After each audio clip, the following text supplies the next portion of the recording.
এখন চলছে নতুন বছর, তাই প্রথমেই কারোর সাথে দেখা হলে তার নতুন বছর কেমন চলছে সেই প্রশ্নটা আমাদের সকলের মনে থাকে। তবে আরেকটা প্রশ্ন কিন্তু প্রত্যেকটা মানুষের মনেই, যে সেলিব্রিটিদের নতুন বছর কেমন চলছে, তারা কি করছেন তাদের নতুন বছরে। সেই কারণেই তো আমাদের এই টলি কথার আড্ডা।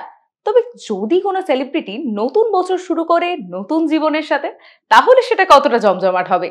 সেই জন্যই আজকে আমাদের টলি কথার আড্ডায় এরম একটা জমজমাট আড্ডা দিতে রয়েছে একজন বিশেষ মানুষ। কে রয়েছে চলুন দেখে নিই। তবে আজকে আমাদের এই এপিসোডটি নিবেদন করছে সুপার পাওয়ার ডিটারজেন্ট, রং থাক দাগ যাক।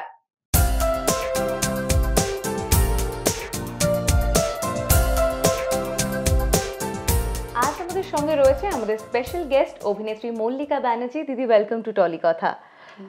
খুব ভালো লাগছে তোমাদের এখানে এসে, আমি বারবার আসি, ভালো লাগছে। প্রথমেই তোমায় জানাই হ্যাপি নিউ ইয়ার, নতুন বছর। তো নতুন বছর কেমন কাটছে শুরুটা সেটা দিয়েই করা যায়। আমি সকল দর্শককে জানাই হ্যাপি নিউ ইয়ার, তোমাকেও জানাই হ্যাপি নিউ ইয়ার, ক্যামেরার পেছনে যে ভাইরা রয়েছে তাদেরকেও জানাই হ্যাপি নিউ ইয়ার। নতুন বছর খুব ভালো কাটছে, আর আমার আগের বছরটাও খুবই ভালো কেটেছে। নতুন বছর তো সবে শুরু ভালোই কাটছে, মানে খুবই ভালো কাটছে। তো এই যে নতুন বছরের রিজলিউশন নেওয়ার ব্যাপার থাকে মানুষের, তোমার কি কোনো রিজলিউশন নেওয়া হয়েছে? হ্যাঁ, একটু রোগা হব সেটা চেষ্টা করছি, মানে মানে প্রত্যেক বছরই নিই, মানে এতটা একটু বেশি মোটা হয়ে গেছি, কিন্তু মানে আমি প্রথম বছরে নিউ ইয়ারের রেজুলেশন নিয়েছি যে আমি একটুখানি রোগা হব।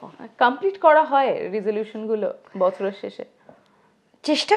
চেষ্টা তো করি, কিন্তু হয়তো 100% না হলেও আমি চেষ্টা করি 90% সেটাকে মানে শেষ করার, মানে 90% যাতে সাকসেসফুলি আমি ওয়ার্কটাকে ডাউন করতে পারি। শুধু নতুন বছর নয়, তোমার নতুন জীবনও শুরু হচ্ছে, সেই নিয়ে মানে সেই খবর তো সবাই অলরেডি পেয়েছে। তো সেই জীবনটা কেমন চলছে এই মুহূর্তে? সেই জীবনে মানে এখনো পর্যন্ত তো মানে একটা এঙ্গেজমেন্ট হয়েছে, তো ঠিক আছে, ভালো, মানে খুবই ভালো কাটছে। মানে এখন তো সামনে বিয়ে এই মাসের শেষেই, তো সেই জন্যে ওই কেনাকাটা, দৌড়ঝাঁপ, শুটিং সব একসাথে সামলে উঠে মানে হিমশিম খাচ্ছি রীতিমতো। আর হ্যাঁ, ভালো, মানে এমনি খুবই ভালো কাটছে। তো সামনের মাসে মানে এই মাসের একদম শেষের দিকে বিয়ে, হাতে বেশি সময় নেই, তো তোড়জোড় কেমন চলছে বিয়ে? মানে খুবই মানে ক্লান্ত করে তুলেছে আমাকে, কারণ একটা শুটিংয়ের চাপ আছে, তারপরে এই বিয়ের কেনাকাটার চাপ, তার ওপর গরিমার ডিমান্ডের পর ডিমান্ড, মানে সে মানে এতই এক্সাইটেড মায়ের বিয়ে দেখবে বলে, মানে আমার তো মানে আর জ্বালার শেষ নেই। এই কিনবে, এই দিন এই পড়বে, ওই দিন সেই পড়বে, মানে কেনাকাটা তোড়জোড় ভালো চলছে, মানে খুব ভালো চলছে। মানে রুদ্ররেটা খুব ইচ্ছে ছিল, মানে যেরকম আমার সেরকম খুব একটা ইচ্ছে ছিল না। আমি ভেবেছিলাম যে একটা মানে কি বলে, একটা রেজিস্ট্রি করে তারপরে নর্মাল লোকজনের গ্যাদারিং হবে ব্যাস, মানে কিন্তু এটা রুদ্রের তরফ থেকে খুব ইচ্ছে ছিল যে সোশ্যালি এরকম জাঁকজমক করে বিয়েটা। তো আমারও ছোটবেলা থেকে একটা মানে ইচ্ছে ছিল যে এরকম জাঁকজমক করবে, মানে আমার পাসটা সেরকম নয়, তো ভালোও লাগছে, আবার খাটনিটার জন্য একটুখানি মানে মানে ক্লান্ত হয়ে যাচ্ছি, যেহেতু শুটিং, তারপরে এই সব মানে জোগাড় জানতি, এমনি সব ঠিকঠাক, মানে জোর কদমে চলছে। আর এই যে গরিমার কথা বললে, যে গরিমা মানে পাগল করে তুলছে, এটা পড়বে সেটা পড়বে নিয়ে, তো তোমাকে কিন্তু ম্যাক্সিমাম টাইমটাই মেয়ের সাথে সময় কাটাতে দেখা যায়। তো এই যে এখন নতুন একটা জীবন শুরু হতে চলেছে, সেখানে অবশ্যই মেয়ে পাশে তো আছে, তো মেয়ের কতটা এঙ্গেজমেন্ট এই মুহূর্তে রয়েছে এই নতুন জীবনে? মেয়ে তো পড়াশোনার লাটাই তুলে দিয়েছে, মানে এতই এঙ্গেজমেন্ট, এতভাবেই ও ইনভলভ, ও পড়াশোনার রীতিমতো লাটায় তুলে দিয়েছে। আমি তো ভাবছি যে কি হবে ওর সামনে আইএসসি, তো আমি খুবই রোজই ঠাকুর নাম জপছি যে কি করবে কি করবে না। তো ও আমাকে খালি বলছে চিল, ও নাকি সব করে নেবে, চিল। আমি এখনও ওইটা নিয়ে চিল হতে পারছি না, কিন্তু প্রিটেন্ড করছি যে ঠিক আছে চিল আমি। কিন্তু গরিমা অতপ্রতভাবে খুবভাবে জড়িত, কারণ আমার একটা সময় কেন, মানে ওর না, মানে আমার একটা সময় আমার মা বোনেরা আমার বন্ধু ছিল, মানে আমার খুব একটা বাইরে গিয়ে বন্ধুত্ব করতে হয়নি, কারণ বাড়িতে 2 বোন ছিল, মা, তো একটা সময় ওরা, এখন বন্ধুর লিস্ট বেড়েছে, মানে গরিমা লিস্টে ঢুকেছে, মানে আমার বাইরে নতুন করে কোনো ওই বেস্ট ফ্রেন্ড বলো, বন্ধুদের সাথে হাউস পার্টি বলো, বাইরে গিয়ে ক্লাবিং করা বলো, সেটা আমার একদম করতে হয়নি, কারণ আমার বাড়িতেই এত বন্ধু বান্ধব, মানে গরিমা, মা, 2 বোন।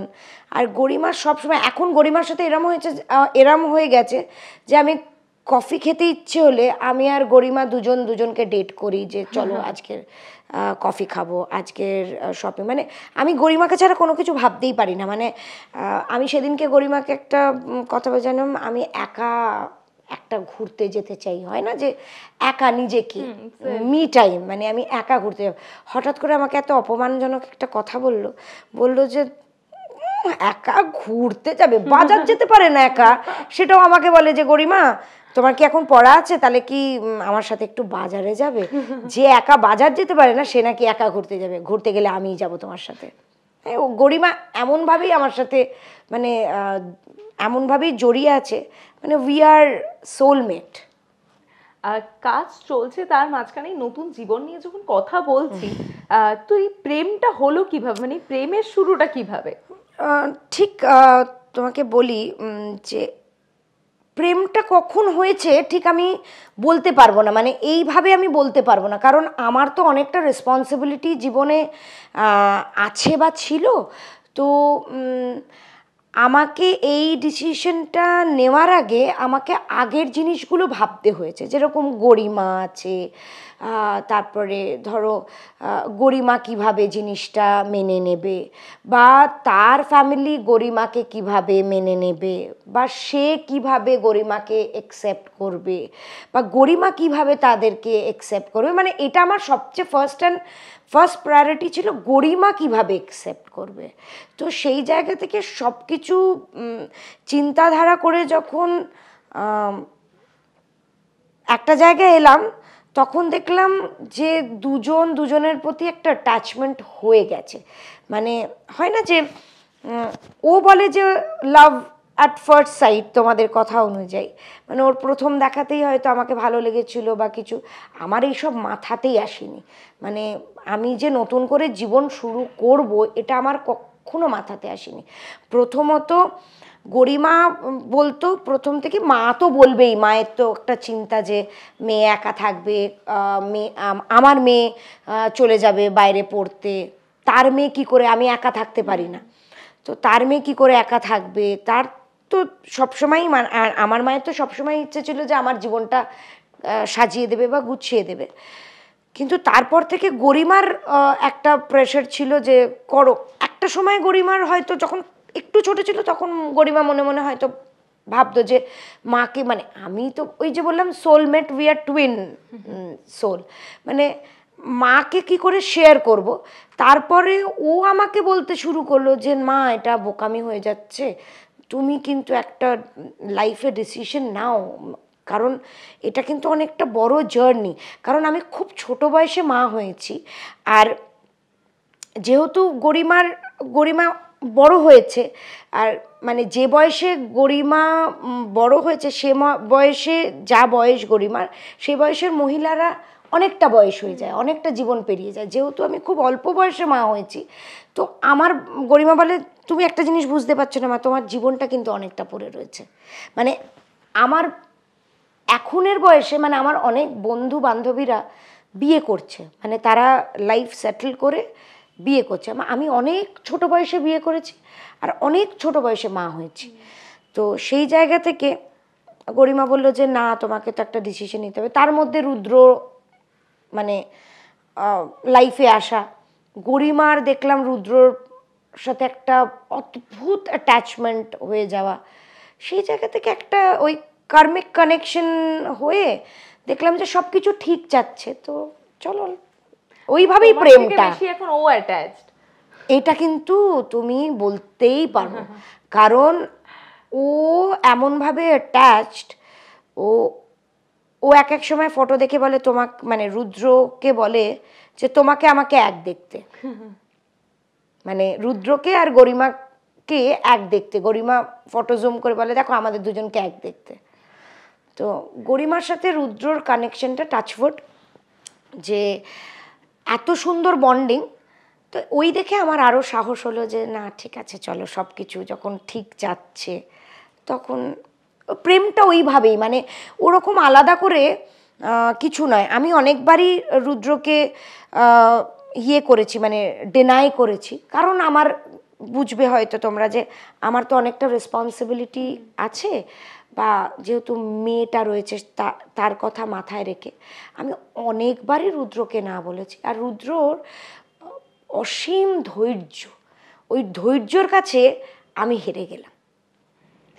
কংগ্রাচুলেশন তোমার এই নতুন জীবনের জন্য।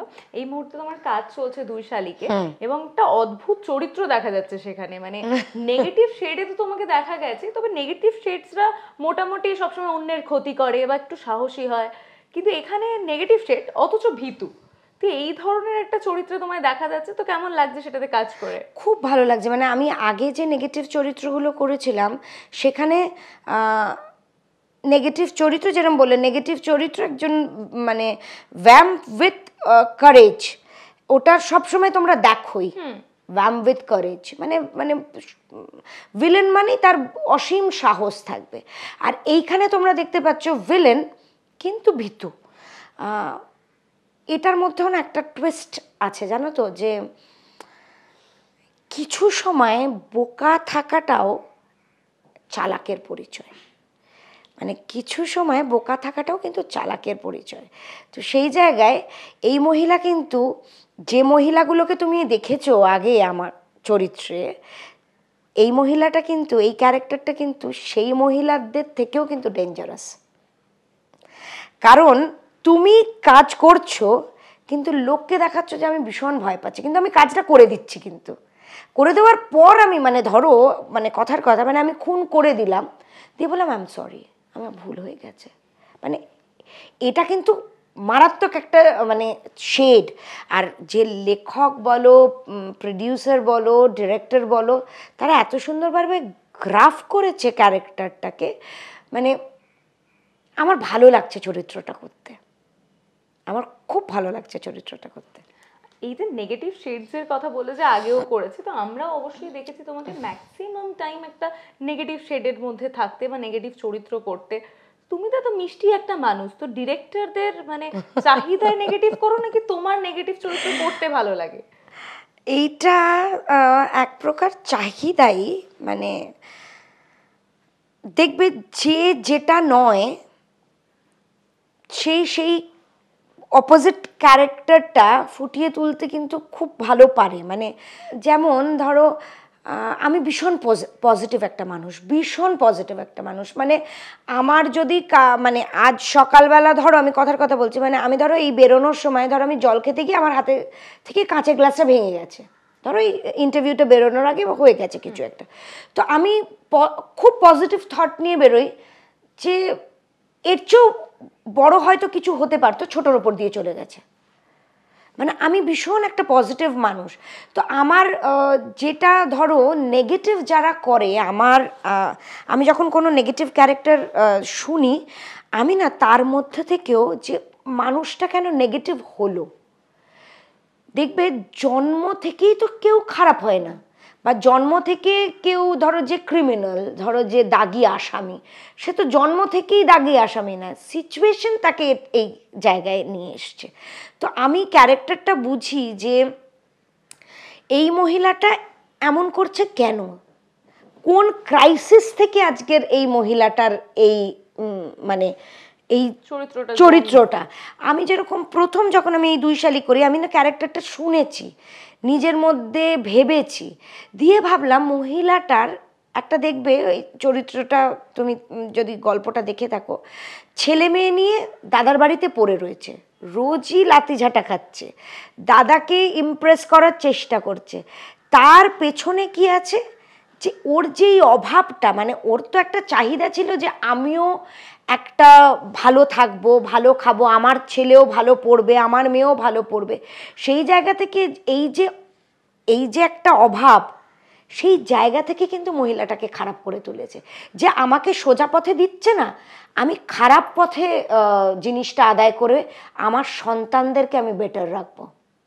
দেখবে মহিলাটা কথাতেই দেখবে যে আমার ছেলে এটা করবে বা আমার মেয়ে ওটা করবে।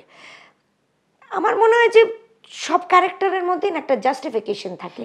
যে ভিলেন সেও জাস্টিফাইড ওয়েতেই খারাপ, যে ভালো সে জাস্টিফাইড ওয়েতেই ভালো।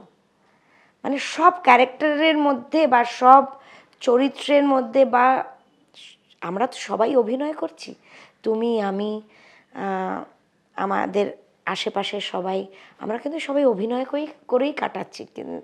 তো সেই জায়গায় সবার না একটা জাস্টিফিকেশন থাকে, কেন করছে ও তো, মানে আমি বলি না যে আমার ও না সবসময় এরকম, কেন কেন মানুষটা তো নেগেটিভ, হয়তো তার ওটা হওয়ার ইচ্ছে ছিল, সে সেই জায়গাটা রিচ করতে পারেনি, তাই জন্য আর কিছু, মানে ও ফেলিয়ার, মানে ও এটা করে না ও মানসিক শান্তি পাচ্ছে, ও নিজেকে নিজে জাস্টিফাই করছে। এইভাবেই আমি ক্যারেক্টারগুলো জাস্টিফাই করে আমি অভিনয়গুলো করি। এই যখন নেগেটিভ শেডগুলো তো তোমাকে দেখা যায় টিভির পর্দায়, তো গরিমা যখন ছোট ছিল কখনো বলেনি যে মা কেন এরকম করছো? ছোট থাকতে বলেনি, বড় হয়ে আমায় বলেছে যে এবার ভিলেনের অভিনয়গুলো করা বন্ধ করো, আমি তো কোনো ভালো ছেলে পাবো না। মানে ছেলের মা বলবে যে মানে আমার ছেলে কোন শাশুড়ির হাতে পড়বে, মানে এরকম একটা দজ্জাল খুন করে দিচ্ছ, এই করে দিচ্ছ। বড় হয়ে আমাকে বলে এবার থামাও মা, এবার থামাও, মানে বন্ধ কর।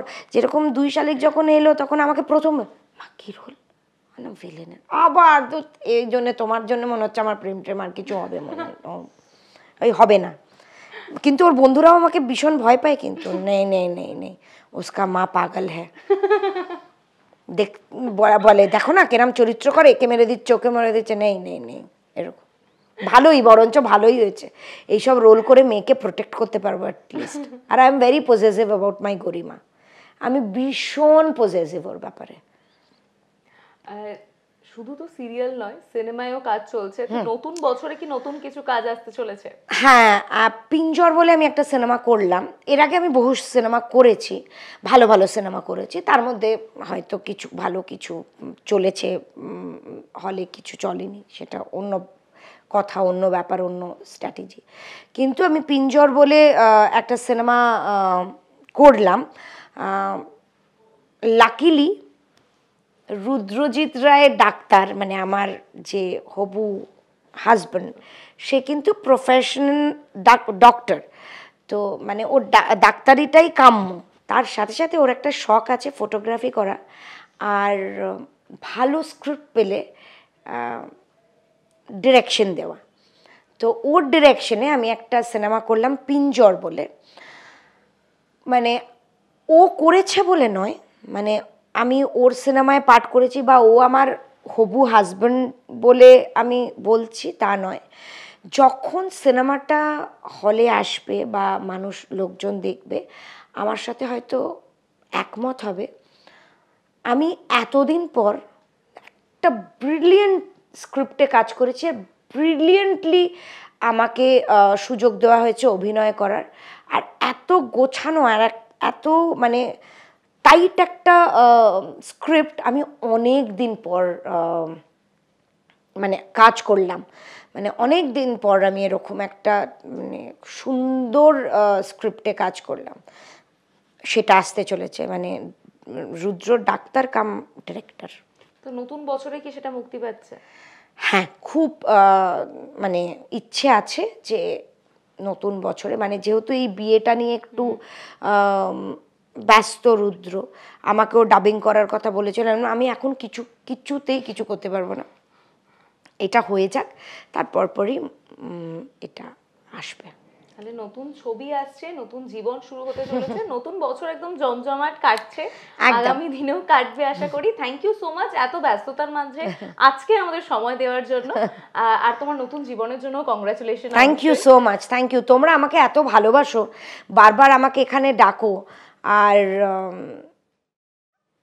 মানে আর তোমাদের বাবা মায়েদের আশীর্বাদ, আমি সবসময় এটা বলি, তোমাদের ভালোবাসাতে, তোমাদের বাবা মায়ের আশীর্বাদে আমার হয়তো নতুন জীবনটা এত সুন্দরভাবে শুরু হতে চলেছে।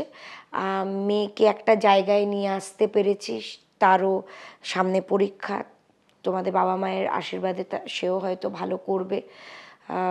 খুব চেষ্টা করছি বাইরের কলেজে পাঠাবো না, মানে বললাম আই এম ভেরি পজেসিভ গরিমা।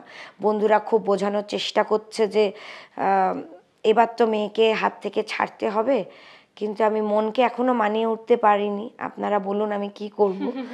তা এখনো কনভিন্স করে যাচ্ছি গরিমাকে, বাইরে যেও না গরিমা, এখানে ভালো কলেজ আছে পড়ো, এখানে ভালো কলেজ আছে পড়ো।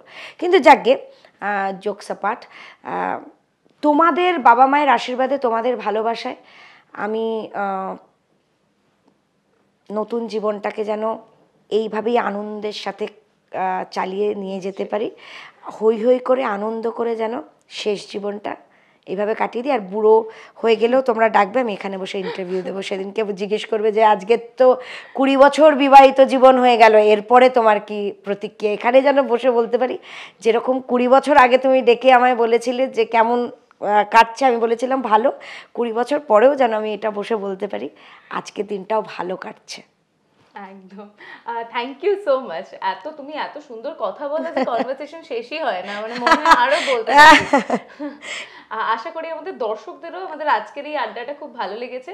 যদি ভালো লেগে থাকে একটু কমেন্ট করে জানাতে ভুলবেন না, আর অবশ্যই লাইক শেয়ার সাবস্ক্রাইব করে দেবেন। আর এরকমই নতুন নতুন এপিসোড দেখার জন্য প্রত্যেক শনিবার ঠিক সন্ধ্যে 6টায় নজর রাখতে হবে জিও বাংলায়।